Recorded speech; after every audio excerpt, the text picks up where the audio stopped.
Assalamualaikum warahmatullahi wabarakatuh.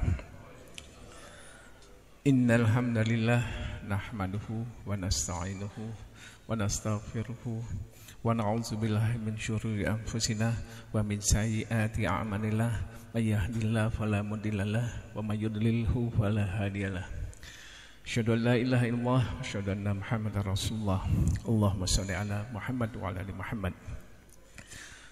Jamaah salat tarawih Masjid Salman yang dimuliakan Allah, pada kesempatan yang singkat ini saya ingin membahas juga secara singkat tentang self control atau pengendalian diri. Telah sama-sama kita pahami bahwa saum Ramadan yang kita laksanakan tujuannya adalah untuk melatih diri kita mengendalikan hawa nafsu. Pertama, di siang hari untuk tidak makan, minum, dan tidak berhubungan badan bagi yang telah menikah. Pada tingkat yang lebih tinggi lagi, saum Ramadan kita melatih kita untuk mengendalikan pandangan kita, pendengaran kita, lisan kita, dari tidak membicarakan, tidak melihat, dan tidak mendengar hal-hal yang tidak haknya untuk kita dengar, kita bicarakan, dan kita lihat. Dan pada tingkat yang lebih tinggi lagi, saum Ramadan kita melatih kita untuk mengendalikan diri dari pikiran-pikiran yang tidak haknya untuk kita pikirkan. Ganjaran dari mengendalikan diri ini sungguh luar biasa. Sudah banyak tentunya dibahas di dalam forum ini bahwa ganjaran dari saum Ramadan kita adalah derajat ketakwaan. Seperti difirmankan Allah pada surat Al-Baqarah ayat 183. Auzubillahi minasyaitonirrajim. Bismillahirrahmanirrahim. Ya ayyuhallazina amanu kutiba alaikumus syiyam kama kutiba alal ladzina min qablikum la'allakum tattaqun. Shadaqallahul azim. Jadi kemampuan kita untuk mengendalikan pandangan, telinga, lisan, pikiran kita itu ganjarannya adalah derajat takwa. Nah, derajat takwa ini yang tentu akan melahirkan ridho Allah, kemudian akan menghantarkan kita kepada surga Jannatun Na'im. Kalau dalam doa-doa pamungkas yang sering kita baca itu, kita mengatakan kepada Allah, kita meminta bahwa kebaikan yang kita inginkan adalah kebaikan dunia dan kebaikan akhirat. Nah, demikian juga dengan kemampuan mengendalikan diri ini. Tidak hanya ganjarannya itu surga, ganjaran di dunia pun itu ada. Saya pernah mengikuti workshop pelatihan yang namanya 7 Habits for Highly Effective People. Bagaimana kita bisa membiasakan berbagai kebiasaan yang pada tujuannya adalah bagaimana kita bisa mengendalikan diri kita, membuat kebiasaan-kebiasaan untuk pribadi kita dan kebiasaan-kebiasaan dalam bergaul dengan orang lain sehingga kita dapat mencapai tujuan kita. Setelah lama saya pikir, ternyata 7 Habits ini dasarnya adalah emotional intelligence, kecerdasan emosi, yang setelah lama saya renungkan, ternyata kecerdasan emosi yang tinggi untuk mengendalikan diri, mengendalikan hubungan kita dengan orang lain, dasarnya adalah self control. Salah satu penelitian yang merupakan satu milestone dalam bidang psikologi itu dilakukan oleh Profesor Walter Mischel dari Stanford University. Penelitiannya dilakukan cukup lama. Maksud saya sudah cukup lama. Tahun akhir 60-an, tahun 70-an. Nah, eksperimennya itu dinamakan Marshmallow Experiment. Dalam eksperimen ini, anak-anak umur 45 tahun diajak ke satu ruangan. Kemudian mereka ditawari marshmallow. Marshmallow itu harum manis lah kalau kita di Indonesia. Kalau kamu bisa menahan diri, mengendalikan diri tidak memakan marshmallow ini selama saya tinggalkan, kata yang memandunya, kamu akan mendapat 2 marshmallow.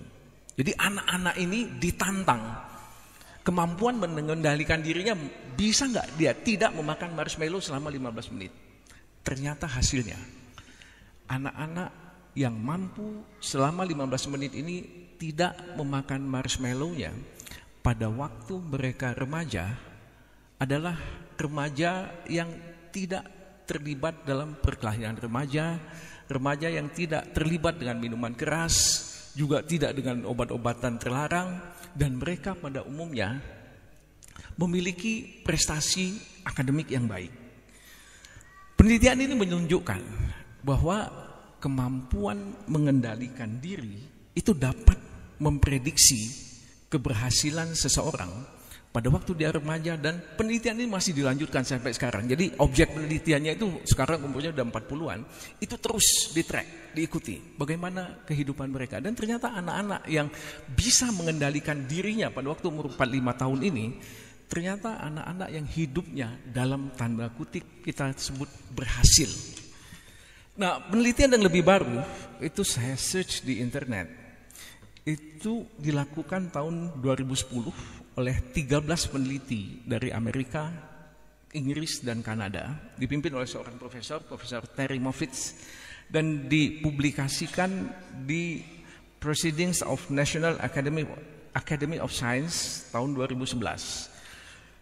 Papernya judulnya A Gradient of Childhood Self-Control Predicts Health, Wealth, and Public Safety. Nah, di sini anak-anak umur 3, 4, 5, 7, 11 tahun, mereka diukur self-control index-nya. Jadi mereka diukur dari wawancara terhadap gurunya, orang tuanya, temannya, dan kemudian wawancara terhadap anak-anak itu sendiri, kemudian ditentukan secara cukup akurat self-control index-nya. Nah, anak-anak ini setelah mereka berumur 30 tahunan, kemudian dilakukan wawancara lagi.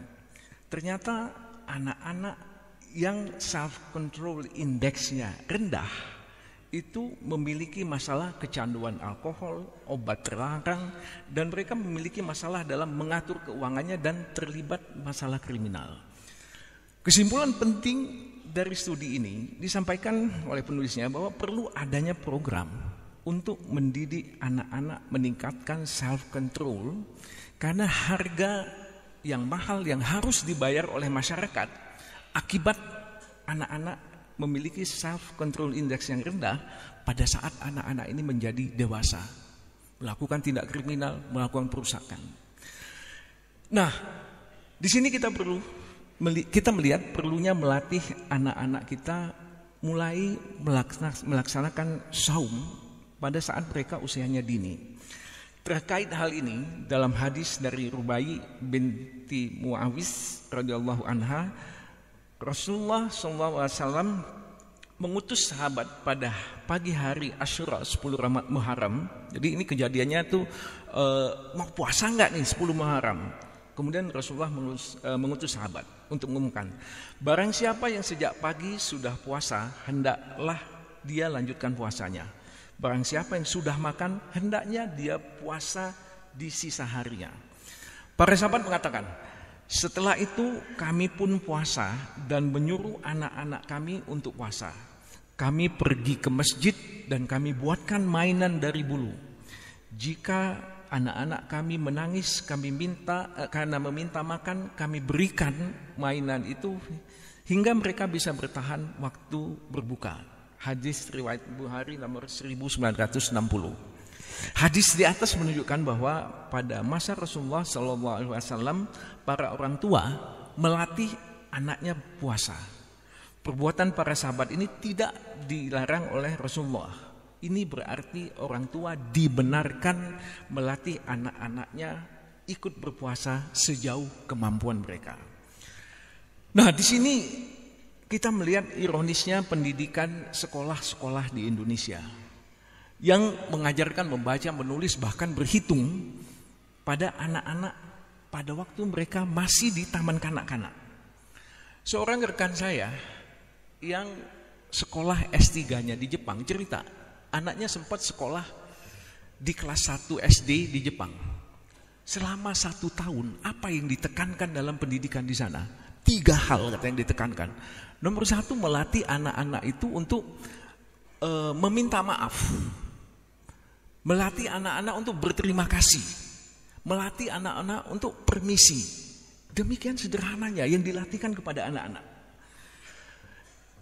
Ironinya lagi pendidikan kita lihat, kita baca beberapa bulan yang lalu mungkin di dunia media sosial, WA paling tidak saya baca di WA grup yang saya ikuti.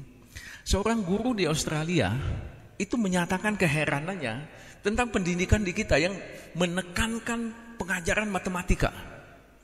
Dia mengatakan, kami di Australia tidak begitu mengkhawatirkan pendidikan matematika. Kenapa? Karena itu akan mudah diajarkan kepada anak-anak. Kami lebih concern terhadap mengajarkan anak-anak untuk bisa antri. Kenapa? Karena dengan antrian ini banyak hal yang dididikkan kepada anak-anak. Termasuk untuk bisa mengendalikan dirinya, tidak mengambil hak orang lain, katakan yang sudah terlebih dahulu datang dalam antrian. Saya ingin mengutip satu lagi hasil penelitian tentang self-control yang menunjukkan kekeliruan kita dalam mendidik anak-anak dengan kemampuan kognitif, kemampuan berpikir saja, pada saat mereka butuh sebetulnya dibentuk karakternya, termasuk kemampuan untuk menahan diri. Hasil penelitian oleh Duckworth yang dipublikasikan di jurnal American Psychological Society tahun 2005 dengan judul Self-Discipline Outdoes IQ in Predicting Academic Performance of Adolescents menunjukkan bahwa kehadiran siswa di kelas, nilai yang dicapai, kemudian bisa melanjutkan ke sekolah yang baik. Dari 140 siswa yang menjadi objek penelitian, itu ditentukan lebih oleh kemampuan self-control mereka daripada IQ-nya. Tidak sulit untuk mencari artikel tentang self-control dan academic performance. Siang tadi saya lakukan penelusuran di Google dengan 4 kata kunci itu. Hasilnya ada 2 jutaan tautan yang memuat 4 kata tersebut. Ini berarti bahwa topik ini adalah topik yang populer dengan kesimpulan umum yang serupa, bahwa prestasi akademik ditentukan oleh kemampuan self-control. Terpulang kepada kita, bagaimana kita akan mendidik anak-anak kita dan mendidik diri kita sendiri dengan latihan self-control pada bulan suci Ramadan. Apakah saum kita hanya akan menjadikan kita orang yang memperoleh lapar, haus, dan berat badan turun sedikit, berhasil dietnya? Atau kita ingin memperoleh derajat ketakwaan karena latihan selama bulan Ramadan yang berhasil dan dapat kita terapkan pada 11 bulan selanjutnya. Wabillahi taufiq wal hidayah. Wassalamualaikum warahmatullahi wabarakatuh.